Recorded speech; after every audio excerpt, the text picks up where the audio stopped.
Taifa la Kenya leo limetulia kwa huzuni. Vilio na simanzi vimetanda kote nchini Kenya, huku maelfu ya waombolezaji wakimzika mwanasiasa mkongwe Raila Amolo Odinga kule nyumbani kwake Kang'o ka Jaramogi, Bondo, kaunti ya Siaya. Raila ambaye amekuwa nguzo ya siasa za Kenya kwa zaidi ya nusu karne, amekumbukwa kama mpiganaji wa haki, mtetezi wa demokrasia na sauti ya watu wa kawaida.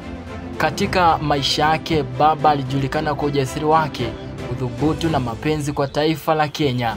Akipitia vifungu, maumivu na changamoto nyingi, lakini kamwe katu hakuyumba katika imani yake kwa Kenya iliyo sawa kwa wote. Wanasiasa wa kizazi kipya, viongozi wa dini na wananchi wa kawaida wamemiminika kutoa heshima zao za mwisho, wakimtaja Raila kama mwana wa Afrika na baba wa kizazi cha mabadiliko. Mazishi yake yamefanyika kwa heshima kuu, yakihudhuriwa na wageni mashuhuri kutoka ndani na nje ya nchi. Na sasa taifa linapoagana naye, historia inafunga ukurasa muhimu, lakini kumbukumbu za Raila Amolo Odinga zitaendelea kuishi milele katika mioyo wa Kenya. Raila Amolo Odinga, baba wa taifa, mpiganaji wa haki na mwanga wa matumaini.